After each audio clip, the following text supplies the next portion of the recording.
Hello guys and girls. स्वागत है आपका एक और न्यू वीडियो में। और आज ब्लडी मून चैनल पर आप देखोगे हाल ही में आई सुपरनैचुरल हॉरर कॉमेडी मूवी जिसका नाम है late night with the devil. शुरू करने से पहले आप सबसे रिक्वेस्ट है कि हमारा अगला गोल है 500 सब्सक्राइबर्स का। तो अगर ब्रेकडाउन आपको पसंद आता है तो याद से सब्सक्राइब करके बेल आइकन को ऑल पे सेट करना मत भूलिएगा, ऐसे ही और हॉरर डोज के लिए। इसके राइटर डायरेक्टर वगैरह के बारे बात करेंगे वीडियो के एंड में। फिलहाल लेट्स वॉच समथिंग स्कैरी।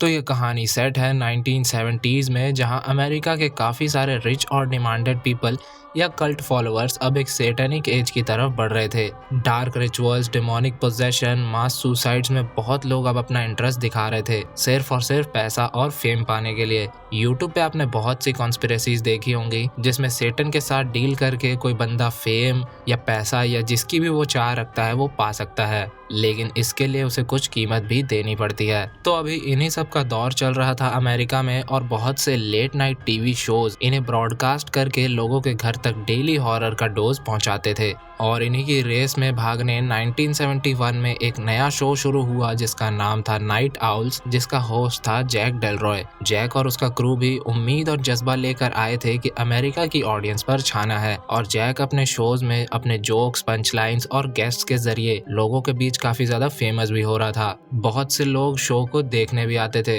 लेकिन उससे भी ज्यादा लोग इसे एंजॉय करते थे टीवी पर। यह शो उस समय इतना बढ़िया चल रहा था कि इसके फेम को देखते हुए यूबीसी नेटवर्क्स के ओनर ने जैक के साथ 5 सालों की डील डन कर दी। जैक की वाइफ मैडेलिन, जो कि एक स्टेज एक्ट्रेस थी, वो जैक की बहुत बड़ी सपोर्टर और उसका कॉन्फिडेंस थी। उन दोनों का रिलेशन काफी ज्यादा अच्छा चल रहा था, लेकिन सिर्फ मैडेलिन के बदौलत ही वो यहाँ तक नहीं पहुंचा था। बोला जाता है कि जैक एक द ग्रोव नाम के एसोसिएशन से जुड़ा हुआ था। द ग्रोव एक मैन ओनली क्लब थी जिसे 1800 में बनाया गया था कैलिफोर्निया में। इससे बड़े और पावरफुल लोग एसोसिएटेड होते थे, जैसे पॉलिटिशियंस और एक्टर्स। अब ये क्लब या कल्ट जो भी था, इसमें एक डार्क रिचुअल होता था जिसके अराउंड ये रूमर्स थे कि ये अच्छों को धरती पे भी ला सकती है या किसी को जीरो से हीरो भी बना सकती है, उसे मनचाही दौलत और शोहरत दिला सकती है। अब अमेरिका में 2 लेट नाइट शोज बहुत ज्यादा चल रहे थे उस समय। एक तो night owls with Jack Delroy था ही, और दूसरा था the tonight show starring Johnny Carson. ये शो एक रियल शो था, गूगल कर सकते हो। खैर, ज्यादातर ऑडियंस पसंद कर रहे थे द टुनाइट शो को,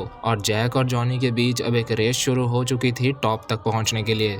अब इस शो के 4 सीजन एयर होने के बाद भी ये शो द टुनाइट शो से पीछे थी। और तभी 1976 में जैक की वाइफ मैडेलिन, जो कि एक नॉन स्मोकर थी, उसे अचानक से टर्मिनल लंग कैंसर से डायग्नोस्ड पाया गया। मैडेलिन ने एक एपिसोड में अपना स्पेशल अपीयरेंस भी दिया था, ऑफ कोर्स उस एपिसोड की रेटिंग्स बढ़ाने के लिए, और ऐसा ही हुआ भी था। वो एपिसोड पूरे शो का हाईएस्ट रेटेड एपिसोड बन चुका था, लेकिन स्टिल द टुनाइट शो की बराबरी नहीं कर पाया। उस एपिसोड के 2 हफ्ते बाद मैडेलिन की डेथ हो गई थी। इसके बाद दुख में डूबा जैक अचानक ही कहीं गायब हो गया और सीधा लौटा 1 महीने बाद, एक बार फिर से अपने शो के लिए एक ऐसा एपिसोड लेकर जो उसके हिसाब से उनका करियर बनाने वाली थी। और इसी एपिसोड का नाम है the late night with the devil. ये एपिसोड ब्रॉडकास्ट हुई थी हैलोवीन की रात, यानी कि 31 अक्टूबर 1977 को। इस एपिसोड में कमबैक किया जैक ने, और आते ही उसने सबका शुक्रिया अदा किया उसके सुख दुख में साथ देने के लिए, और थोड़ी कॉमेडी वगैरह करके उसने बुलाया इस एपिसोड के पहले गेस्ट को, जिसका नाम है क्रिस्टू। इसके पास कुछ पावर्स हैं जिनसे ये मरे हुए लोगों की आवाज सुन सकता है, और इसके हिसाब से हर जगह इसे किसी न किसी की आवाजें आती है। तो ये सुनकर जैक ने उसे एक डेमो देने को कहा, तो क्रिस्टू ध्यान लगाने लगा। उसे किसी का नाम सुनाई दे रहा था जो शुरू होता है पी से, और ध्यान से सुनने पर उसे साफ सुनाई दे रहा था पीटर मैन। ये सुनकर ऑडियंस में से एक बंदा खड़ा हुआ और कहने लगा कि उसकी वाइफ का सर नेम था पीटर मैन। उसने पूछा वो यहाँ आई है ना, तो जवाब में उसने बोला कि वो तो 5 साल पहले ही मेरे पड़ोसी के साथ भाग गई थी।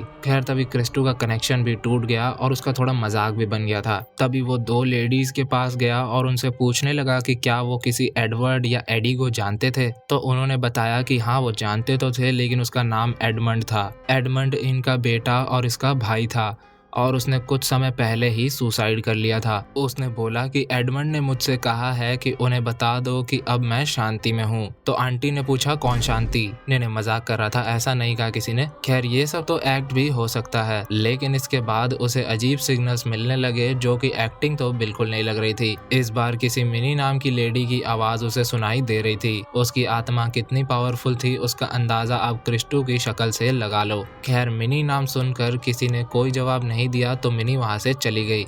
इतने में जैक ने एक ब्रेक ले लिया और आपको बता दूं कि इसे लाइव टीवी पे ब्रॉडकास्ट किया जा रहा है। खैर ब्रेक के दौरान का सेगमेंट ऐसा ब्लैक एंड व्हाइट दिखाया गया है मूवी में। शो में जैक के साथ उसका साइड किक होस्ट है गस और उसका प्रोड्यूसर पार्टनर है लियो। खैर ब्रेक होते ही गस क्रिस्टो से कह रहा था कि वाह क्या एक्टिंग कर रहा है, लेकिन क्रिस्टो की हालत सच में खराब लग रही थी। मेकअप असिस्टेंट उसके मेकअप के लिए आई तो उस पे भी वो भड़क गया। खैर ब्रेक के बाद उसने एक और गेस्ट को बुला लिया जिसका नाम था कारमाइकल द कॉन्जुरर। ये हिप्नोटाइजिंग का एक्सपर्ट है और साथ ही थोड़ी बहुत हाथ की सफाई भी कर लेता है। खैर हमें उसके कारनामों के किस्से दिखाए गए जिसमें वो एमिटीविल में घोस्ट हंटिंग करने जा रहा था, जो रेफरेंस है एमिटीविल में हुए पैरानॉर्मल चीजों और खुद मूवी का भी। और वो कहता है कि इसके लिए उसने एड और लोरेन वॉरेंस को भी इनवाइट किया था, लेकिन उन्होंने मना कर दिया। एड और लोरेन वॉरेंस को आप जानते होंगे, वही कॉन्जरिंग वाले कपल। खैर कारमाइकल का मानना है कि जितने भी पैरानॉर्मल चीजें होती है वो सिर्फ आंखों का धोखा होता है, उसके पीछे कोई ना कोई इंसान होता ही है। सरल भाषा में ये भूत प्रेत में नहीं मानता, लेकिन जो लोग मानते हैं उन्हें ये करता है एक्सपोज। और अगर ऐसा करने में वो फेल होता है तो उसे $1,00,000 का चेक देना पड़ता है। और इसने आज तक कोई भी बाजी नहीं हारी,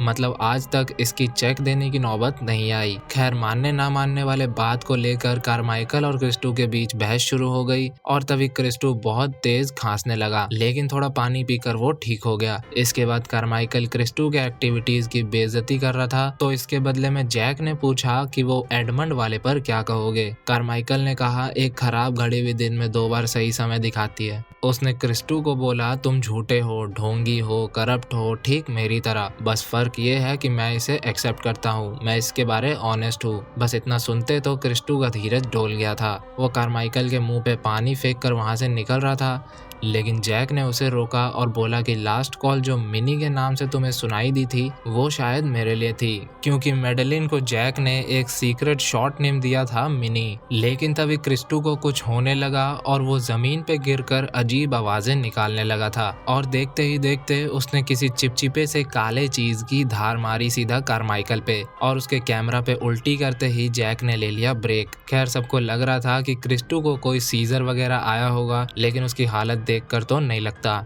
अब ब्रेक के बाद बारी थी अगले गेस्ट को बुलाने की, जो है एक ऑथर जून रॉस मिचेल, जिन्होंने लिखा है कॉन्वर्सेशन विद द डेविल नाम की बुक को। उन्हें बुलाने से पहले जैक उनके रिसर्च टीम द्वारा बनाए गए एक वीडियो को हमें दिखाता है जिसमें हमें काफी कुछ पता चलेगा। उसमें एक साधारण से घर में एक कल्ट था जिसके मेंबर एब्रैक्सस नाम के डीमन को वर्शिप करते थे। कल्ट के मेंबर्स अपने लीडर सैंडोर की इशारों पर नाचते थे, लेकिन इस बात की खबर जब FBI को लगी तो वो वहां पहुंच गए। 3 दिन तक कोई मेंबर बाहर नहीं आया और अंत में उन्होंने मास सुसाइड कर लिया अपने साथ उस जगह को जलाकर। लेकिन किस्मत से वहां से एक 10 साल की बच्ची को रेस्क्यू कर लिया गया था जिसका नाम था लिली। वहां क्या एक्टिविटीज हुआ करती थी वो उसे ठीक से याद नहीं थी। लिली के लिए FBI ने जून के रिसर्च टीम को कांटेक्ट किया और इस तरह जून मिली लिली से। वेल अब समय था उन्हें स्टेज पर बुलाने का। ये है उस बुक की ऑथर और पैरासाइकोलॉजिस्ट डॉक्टर जून और ये है उस बुक की मेन सब्जेक्ट लिली। खैर लिली और जून से थोड़ी बात करने के बाद जैक ने फिर से ले लिया ब्रेक। और एक चीज आपको बता दूं कि जैक और जून का चक्कर चल रहा है। ब्रेक लेते ही जैक एक लाइन कहता है time to make ourselves pretty again. इसके जवाब में लिली ने अजीब से बदले हुए आवाज में कहा don't I already look pretty. नहीं।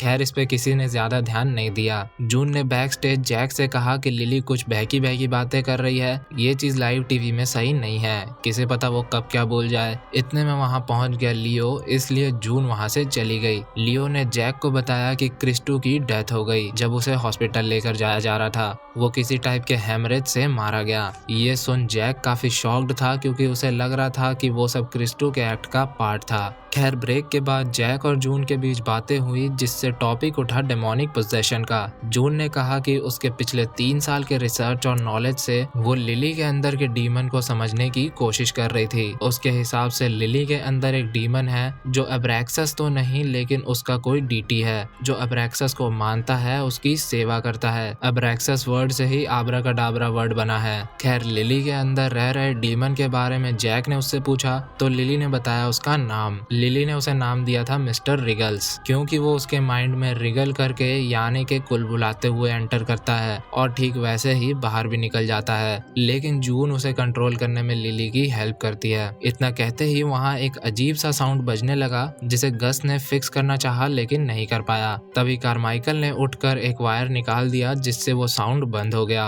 कारमाइकल उसे कुछ फ्रीक्वेंसीज का झोल मोल बता रहा था, लेकिन लिली ने कहा कि ये मिस्टर रिगल्स ने किया है। जैक ने पूछा क्या मिस्टर रिगल्स हमारे साथ मौजूद है यहाँ? तो लिली ने कहा हाँ। जैक ने पूछा क्या तुम हमारी बात करा सकती हो उससे? इतने में जून ने उसे मना किया ऐसा करने से, लेकिन तभी कारमाइकल ने जून को चैलेंज दे दिया जिससे उसे भी अब ना चाहते हुए लिली द्वारा मिस्टर रिगल्स को समन करवाना पड़ेगा। और इस बार कारमाइकल ने एक नहीं बल्कि $5 लाख दांव पर लगा दिए थे। खैर, अभी एक ब्रेक तो बनता है। ब्रेक के दौरान गस ने जैक को बैक स्टेज समझाने की कोशिश की, लेकिन जैक ने कहा यही एक मौका है शो को बचाने का। गस उसे काफी ज्यादा समझाने की कोशिश कर रहा था, लेकिन इतने में ब्रेक खत्म हो गया। खैर, अब कार्यक्रम शुरू करने से पहले जून ने ऑडियंस से कहा कि बीच में कोई डिस्टरबेंस क्रिएट मत करना, क्योंकि उसे लिली का पूरा फोकस उसी के ऊपर चाहिए। इसके बाद उसने लिली को सोने की कोशिश करने को कहा। फिर वो मिस्टर रिगल्स को बुला रही थी और तभी अचानक से लिली टेढ़ी मेढ़ी होने लगी,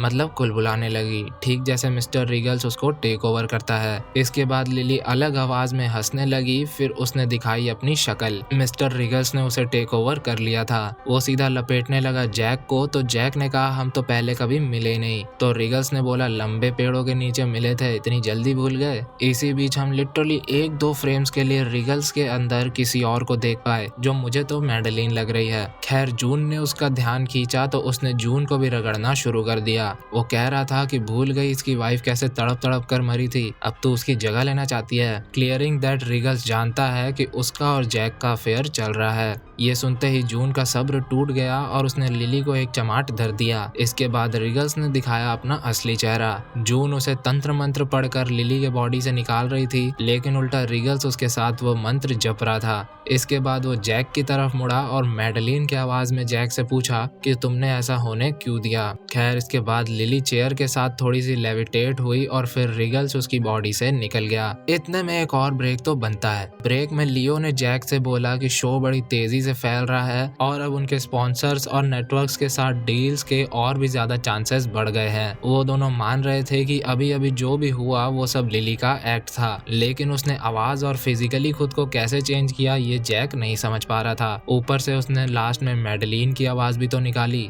खैर, लियो ने कहा इतना मत सोचो, अगर मैडेलिन यहाँ होती तो वो भी चाहती कि तुम अपने शो पर फोकस करो। खैर, ब्रेक के बाद कारमाइकल ने कहा अभी जो हुआ वो हिप्नोटाइजिंग के अलावा और कुछ नहीं था। जैक ने सवाल किया कि फिर लिली ने साउंड और फेस चेंज कैसे किया और वो हवा में कैसे उड़ पाई। इसे प्रूव करने के लिए कारमाइकल को एक वॉलंटियर चाहिए था, जिसके लिए उसने चुना गस को। ये बेचारा फालतू ही पिस रहा है। खैर, उसे सामने बैठाकर कारमाइकल ने उसे और सभी को उसकी घड़ी पे ध्यान देने को कहा। इसके बाद चुटकी बजाते ही ऑडियंस और गस उसके वश में हो चुके थे। अचानक गस को बहुत ज्यादा गर्मी लगने लगी तो उसने अपना कोट उतारा। इतने में उसे हर तरफ खुजली होने लगी। उसके गर्दन पे एक कट आ गया था जहाँ से ढेर सारे केचुए निकल रहे थे। उसे उसके पेट में भी कुछ फील हुआ और उसने खुद का पेट फाड़ दिया और उसके अंदर से भी निकले ढेर सारे कीड़े। फिर कारमाइकल ने चुटकी बजाया और उसके ऐसा करते ये सब रुक जाना था, लेकिन ऐसा हुआ नहीं। ये देखकर उसकी भी फट गई। गस उससे हेल्प मांग रहा था। इतने में उसके आंख से एक बड़ा सा कीड़ा निकला, जिसे देखकर लिली हंस रही थी क्योंकि उसे लग रहा था ये सब एक्टिंग है। तभी कारमाइकल ने कुछ बोला और सब कुछ नॉर्मल हो गया। गस को कुछ भी याद नहीं था कि उसके साथ क्या हुआ था। अब कारमाइकल कह रहा था कि डॉक्टर जून ने ठीक वही किया जो अभी उसने किया। वेल, जैक को इस पे भरोसा नहीं हो रहा था तो उसने रिकॉर्डिंग चलाने को कहा, क्योंकि हम व्यूअर्स हिप्नोटाइज हो सकते हैं लेकिन कैमरा में तो सच्चाई कैप्चर हुई होगी ना। और ऐसा ही हुआ था। रिकॉर्डिंग में सब कुछ नॉर्मल था, कोई कीड़े नहीं, कोई आंखें फटना नहीं, कुछ नहीं। और कुछ इस तरह कारमाइकल को लग रहा था कि उसने सबका पागल तो बना ही दिया, साथ ही उसने जून को ढोंग साबित भी कर दिया। लेकिन तभी लिली ने कहा कि जून ने मुझे हिप्नोटाइज किया था या नहीं, ये जानने का सिर्फ एक ही रास्ता है, उसकी रिकॉर्डिंग। जैक ने उसके पोजेशन का क्लिप चलवाया तो उसमें सब वैसा ही था जैसे सबने देखा था। इसका मतलब जून ने हिप्नोटाइज नहीं किया था, लिली सच में पोजेस थी। तभी जैक को उसमें कुछ ऐसा दिखा जिसे देखकर उसके होश उड़ गए। उसने कहा क्लिप को एक एक फ्रेम करके चलाओ, और ऐसा करते हुए एक फ्रेम में मैडेलिन की आत्मा उसके पीछे खड़ी थी। ये देख कारमाइकल कह रहा था कि साले सब तेरा किया धरा है, तूने सब सेटअप कर रखा है। लेकिन तभी लिली को कुछ होने लगता है और उसके बॉडी के इर्द गिर्द एक इलेक्ट्रॉनिक फील्ड सी बन चुकी थी। तभी अचानक से सीलिंग और टीवी से एक लाइटनिंग बोल्ट लिली के हाथों से कनेक्ट हो गया। इसके बाद लिली का सर हाफ में स्प्लिट हो गया और वो अंदर से ग्लो कर रहा था। सबसे पहले लिली ने गस का काम खत्म किया, जिसे देखकर ऑडियंस पागलों की तरह भागने लगी। इसके बाद उसने जून को उसके नेकलेस से ही फांसी देकर मार डाला और जैक को उठाकर दूर फेंका। फिर फटी में कारमाइकल उसे चेक दे रहा था, लेकिन उसने बोला आबरा का डाबरा और चेक हो गया गायब। फिर उसने कारमाइकल को जिंदा ही अंदर जला डाला। लियो जल्दी से जैक को बाहर ले गया और इतने में लिली के सर में घुसते हुए शो हो गया बंद। लेकिन इसके बाद जो भी जैक के साथ हुआ ना, उसे देखकर जैक पागल हो चुका था। वो अचानक अपने ही शो के किसी पुराने एपिसोड में पहुंच चुका था और वहां से वो फिर किसी दूसरे एपिसोड में पहुंचा जहां वो कोई एक्ट प्ले कर रहा था। फिर इसके बाद वो दोबारा किसी और एपिसोड में पहुंचा जहां की गेस्ट उसे वही बड़ा सा कीड़ा दिखा रही थी। डरा सहमा सा वो पहुंचा एक और एपिसोड में जिसमें मैडेलिन ने अपना स्पेशल अपीयरेंस दिया था। इसके बाद वो जिस एपिसोड में पहुंचा उसमें वो कैमरा में चीख कर कह रहा था कि अपने टीवीज को जल्दी बंद करो। फिर वो उस समय में पहुंच गया जब उसने यूबीसी के साथ डील साइन करी थी और उसे साइन करते ही यूबीसी के ओनर ने जैक को एक ग्लास दिया और कुछ मास्क पहने लोग उसे वहां से ले जाने लगे। और तभी वहां वही कल्ट के मेंबर्स आ गए। उन्होंने उससे ड्रिंक करने को कहा और जो भी ग्लास में था उसे पीने के बाद जैक को दिखी मैडेलिन। उसकी बातों से ये क्लियर हो गया कि उसकी डेथ कोई इत्तेफाक नहीं थी, बल्कि उसका इनडायरेक्ट कनेक्शन था उस रिचुअल से जिसे जैक ने परफॉर्म किया था शो को फेमस करने के लिए। अब कुछ पाने के लिए कुछ खोना तो पड़ता है, लेकिन जैक नहीं जानता था कि उस रिचुअल के लिए मैडेलिन का सैक्रिफाइस लिया जाएगा। खैर वो जैक से उसका दुख दूर करने को कहती है उसे मारकर। वहां पड़ी एक रिचुअलिस्टिक डैगर से जैक उसे जैसे ही मारता है वैसे ही सीन शिफ्ट होता है और जैक और हमें रियलाइज होता है कि उसने मैडेलिन नहीं बल्कि लिली को स्टैब कर दिया। इसके बाद जैक सदमे में खड़ा होकर सब कुछ प्रोसेस करने लगता है और पीछे पुलिस कार की आवाज के साथ फाइनली ये मूवी खत्म होती है। तो ये मूवी जैक के साथ खेल गई। उसने शो के फेम के बारे तो सोचा, लेकिन ना ये सोचा कि इसका अंजाम क्या होगा